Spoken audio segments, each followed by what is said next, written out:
Good morning. In order to welcome you to the day, I'd like to offend you right off the bat here. What I'd like to suggest is that personality tests are garbage. Not because they're evil, not because they're all bad, but because they have such a limited ability to help us. Lots of people that I know, and this is why I'm offending a lot of people right now, a lot of people love personality tests because it feels like they give us this magical insight as to who we are. You know what a personality test is basically? Do you know how it comes about?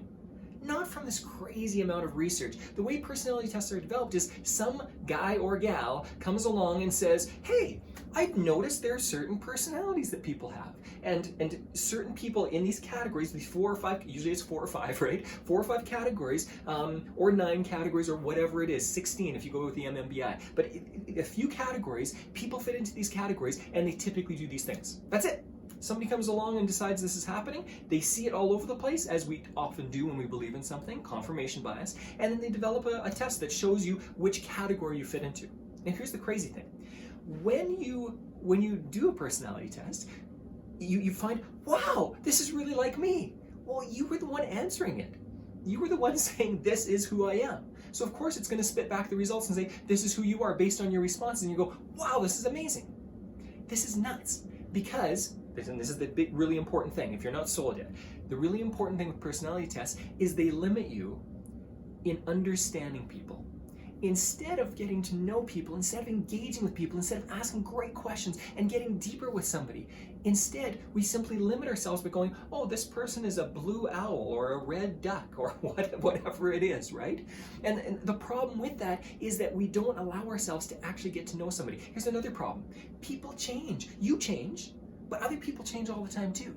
And if you limit yourself, you categorize somebody. Have you ever been frustrated that your parents or uncles or aunts or people that have known you for your entire life, even though you've grown in business and you've grown in these different ways, they still see you as this little kid and they sometimes treat you as a little kid? The reason is that they've categorized you in their head. They see you in a certain way. And no matter what you do, it doesn't change it.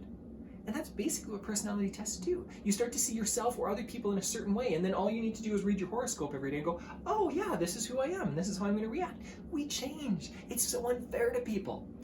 I want to challenge you to do something, and this is going to be positive to finish off, okay? What I want to challenge you to do is to get to know people on a deeper level. Practice asking fantastic questions. Instead of saying, oh, this person is a D or an S or whatever, or a 4-letter acronym, okay? Instead of categorizing them, get to know them. Ask them a few questions, because everyone is more complex than a personality test. Everyone is more complex. Now, legitimately, a personality test can be helpful in some ways. They can help us to, if we have no self-awareness or no awareness of what other people are like, then we can start to see, oh, I am starting to see these patterns. And that's it. They're very good to begin to understand patterns. But if you really want to be influential in your life, if you really want to grow your business, what you're going to have to do is understand something deeper than personality tests. You're going to have to understand something deeper. They do have some application. I'm not writing them off as evil. Having said that, if you want more out of life, you're going to have to get deeper than personality tests, which means start asking questions, start getting to know people. And as you do this, you will have far more influence in your life and in the lives of others. You will have far more ability to control what you do in your business and how it affects other people. And I know that that's what you want. You don't want to be helpless, relying on a 4-category system for the rest of your life. So go deeper, enjoy this. Ask a few people, ask one person today, a few deeper questions. You'll get to know them better, and it'll give you more confidence in order to be able to do this with other people in the future.